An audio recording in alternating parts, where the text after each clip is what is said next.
இந்த தமிழ் பாட்நெட் நம்ம இன்னைக்கு இந்த வீடியோவில் ஐஃப்ரேம் இன்ஜெக்ஷன் பற்றி தான் பார்க்க போகிறோம். சரி, ஐஃப்ரேம் இன்ஜெக்ஷன்னா என்ன, அதை எப்படி மவுண்ட் பண்ணுறது அப்படிங்கலாம் அடுத்த ஸ்டெப்பில் சொல்கிறேன். அதுக்கு முன்னாடி இந்த வீடியோக்கு நீங்கள் நியூ வியூவராக இருந்தீங்கன்னா, நான் இந்த ஐஃப்ரேம் இன்ஜெக்ஷன் வந்து பிவாப் அப்படிங்கிற ஒரு வெப் அப்ளிகேஷனில் தான் மவுண்ட் பண்ண போகிறேன். சரி, அதாவது டெமான்ஸ்ட்ரேஷன் காட்ட போகிறேன். ஒருவேளை இதை பற்றி உங்களுக்கு தெரியலனா, இந்த பிவாப்னா என்ன, அதை எப்படி இன்ஸ்டால் பண்ணுன்னா ஆல்ரெடி ஒரு வீடியோ போட்டிருக்கேன். அது வீடியோ கீழே டிஸ்கிரிப்ஷன் பாக்ஸில் இருக்குது, நீங்கள் போய் அதை செக் பண்ணிக்கலாம். ஓகே, நம்ம இப்போ பிவாப்குள்ளே லாகின் பண்ணிக்கலாம். லாகின் பண்ணிவிட்டு நம்ம வழக்கம் போல் HTML இன்ஜெக்ஷன்லாம் பண்ணுறப்ப எப்படி என்ன பக் வேணும்னு செலக்ட் பண்ணமோ அதே மாதிரி இதில் வந்து ஐஃப்ரேம் இன்ஜெக்ஷன் அப்படிங்கிறத செலக்ட் பண்ணிக்கோங்க. செக்யூரிட்டி லோவில் இருக்கட்டும். ஓகே, யூஆர்எல்லாம் லோட் பண்ணியாச்சு. சரி, அதுக்கு முன்னாடி ஐஃப்ரேம்னா என்ன அப்படின்னு தெரிஞ்சுக்கணும். ஐஃப்ரேம்னா வந்து HTML இருக்க ஒரு டேக்.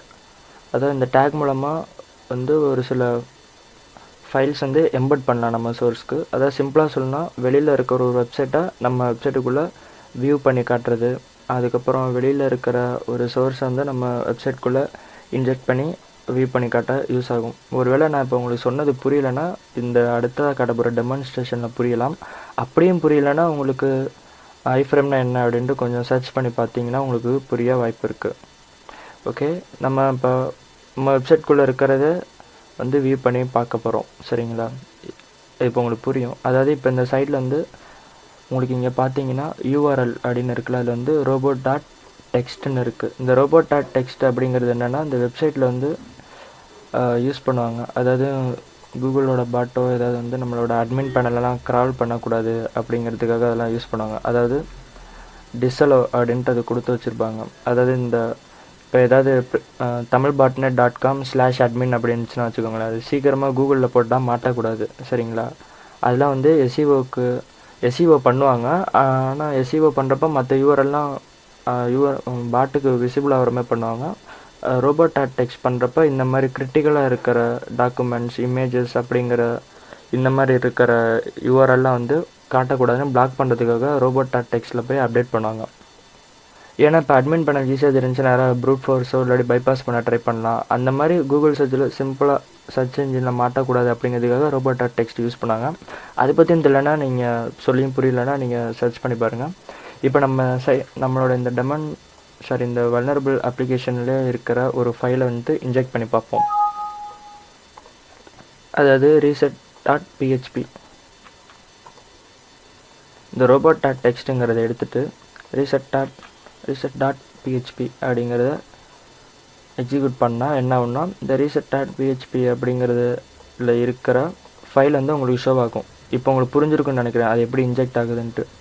இதை நீங்கள் வியூ பேஜ் சோர்ஸில் போய் பார்த்தீங்கன்னா ஐஃப்ரேம் அப்படின்னு இருக்கும். இந்த ஐஃப்ரேமில் ஃப்ரேம் பார்டர் 0 சோர்ஸ் reset.php இந்த ஃபைலு திருப்பியும் அதோட ஹைட்டு விட்த்து மறுபடியும் ஃப்ரேம் வந்து க்ளோஸ் பண்ணிட்டாங்க.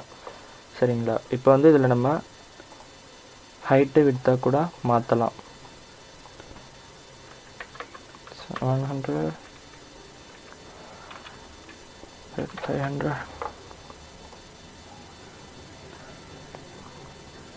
பார்த்தீங்கன்னா உங்களுக்கு லோட் ஆயிடுச்சு. இப்போ நம்ம இது வழியாக கூட எக்ஸிக்யூட் பண்ணலாம். சரி, இது மூலமாக என்ன வெப்சைட்டை ஹேக் பண்ண முடியுமா அந்த மாதிரி கேட்டிங்கன்னா, சம்டைம்ஸ் டிஃபேஸ் பண்ணலாம்.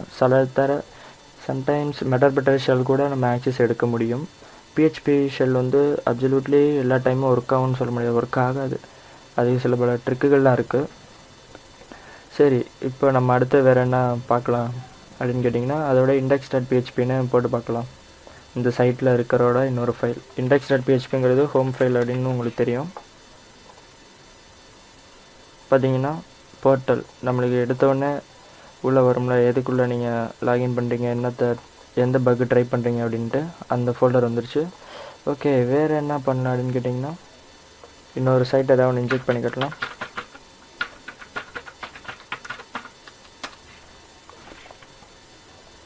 இப்போ tamilbotnet.com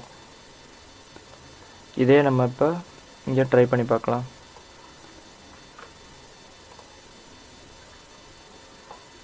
பார்த்தீங்கன்னா tamilbotnet.com வந்து உங்களுக்கு உள்ளே லோட் ஆகிரும். சரி, இது மூலமாக வந்து உங்களுக்கு வெப்சைட்டெல்லாம் ஹேக் பண்ண முடியல, அப்புறம் எதுக்கு நீ இந்த வீடியோலாம் போடுற அப்படின்னு நீங்கள் கேட்கலாம். இருந்தாலும் ஐஃப்ரேம் இன்ஜெக்ஷன் வந்து எதுக்காக அதிகமாக அட்டாக்கர்ஸ் யூஸ் பண்ணுவாங்கன்னா, இந்த சைட்டை விசிட் பண்ண வர விசிட்டர்ஸை இன்ஃபெக்ட் பண்ணிவிட. அதாவது இப்போ நீங்கள் ஆன்லைன் ஸ்ட்ரீமில் வந்து இப்போ ஏதாவது வெப்சைட்டில் மூவிலாம் பார்க்குறீங்கன்னு வச்சுக்கோங்களேன், திடீர்னு ஒரு பாப்பப் ஆட் வரும். அதை நீங்கள் வேறு எங்கேயாவது அதை க்ளோஸ் பண்ண தான் கிளிக் பண்ணுவீங்க. ஆனால் ஒரு ஃபைல் ஒன்று திடீர்னு அதுவும் ஆட்டோமேட்டிக்காக டவுன்லோட் ஆக ஆரம்பிச்சிடும். அதுக்கப்புறம் உங்களோட பிசி வந்து இன்ஃபெக்ட் ஆயிரும். இந்த மாதிரி பல சம்பவங்கள்லாம் உங்களுக்கு எல்லாருக்கும் நடந்திருக்கும். அட்லீஸ்ட் திடீர்னாவது டவுன்லோடாக ஆகிருக்கும்ல சில சமயம், அப்படியே ஹார்ம்ஃபுல் ஃபைலாக இல்லைனாலும். அதெல்லாம் எப்படின்னா இந்த மாதிரி ஐஃப்ரேம் இன்ஜெக்ஷன் மெத்தட் தான் யூஸ் பண்ணுவாங்க. இப்போ வந்து நான் இதுக்கு வந்து ஒரு லிங்க் ஒன்று எடுத்து வச்சுருக்கேன். இது வந்து என்னென்னா, இப்போ ரேன்சம் வேறு அட்டாக் ஆகுது அப்படின்னாங்கல்ல, அதுலேருந்து பேட்ச் பண்ணுறதுக்காக மைக்ரோசாஃப்ட் கொடுத்துருக்க அப்டேட் லிங்க். இது வந்து ஸ்ட்ரைட் URL சரிங்களா, .msu, அதாவது மைக்ரோசாஃப்டோட அப்டேட். இந்த URL வந்து இப்போ உங்களுக்கு இந்த சைட்டில் இன்ஜெக்ட் ஆகிருக்கு சரிங்களா. இப்போ நீங்கள் ஒரு நியூ விசிட்டர்னு கட் பண்ணிக்கோங்க. இப்போ நீங்கள் இதை உள்ளே போகிறப்ப திடீர்னு உங்களுக்கு வந்து தானாக ஆட்டோமேட்டிக்காக டவுன்லோட் பண்ணவா அப்படின்னு கேட்கும். நீங்கள் இதை இப்போ ஓகே கொடுத்தீங்கன்னா டவுன்லோட் ஆயிரும். இது வந்து இப்போ ஹார்ம்ஃபுல்லாக இருக்கிற ஃபைல் கிடையாது சரிங்களா. அதனால நம்மளுக்கு ஒன்றும் இப்போ இது பிரச்சனை கிடையாது. ஒருவேளை இது ஒரு வைரஸாக இருந்துச்சுன்னா என்ன ஆகும்னா, அது ஃபுல்லாக டவுன்லோட் ஆனதுக்கப்புறம் உங்கள் கம்ப்யூட்டரை வந்து இன்ஃபெக்ட் பண்ணி விட்டுறலாம். இப்போ ரேன்சம்வேர் மோஸ்ட்லி அப்படி தானே இன்ஃபெக்ட் ஆச்சு. இந்த மாதிரி அன்வான்டாக இருக்கிற ஜாவா ஆப்லெட் ப்ரோக்ராம் வந்து டவுன்லோட் ஆகிறது நிறையா இந்த பான் சைட்டில் தான் உங்களுக்கு இன்ஃபெக்ட் ஆச்சு அப்படின்னு சொல்லியிருந்தாங்க. அது மூலமாக தான் நிறைய பேத்துக்கு பரவுச்சு. ஸோ இந்த மாதிரி தான் வந்து நிறைய பேர்த்து வந்து விசிட்டர்ஸை காம்ப்ரமைஸ் பண்ணுறது. அதாவது விசிட்டர்ஸோட கம்ப்யூட்டரில் இந்த மாதிரி இப்போ நான் வந்து MSU அப்படின்ற ஒரு ஃபார்மேட் கொடுத்துருக்கேன். இதில் ஒரு .exe அப்படின்னு வச்சு எக்ஸிக்யூட்டபிள் ஃபைல். அது வந்து என்னன்னா, டக்குன்னு ஒரு 5 KB 10 KB அப்படி தான் இருக்கும். டக்குன்னு வந்து இன்ஸ்டால் ஆன உடனே உங்களுக்கு வந்து உங்கள் பிசிக்கு ரிவர்ஸ் கனெக்ஷன் போயிடும். அதாவது அட்டாக்கருக்கு போயிடும். அவர் அதுக்கப்புறம் என்ன நினைக்கிறாரோ அதெல்லாம் பண்ணலாம்.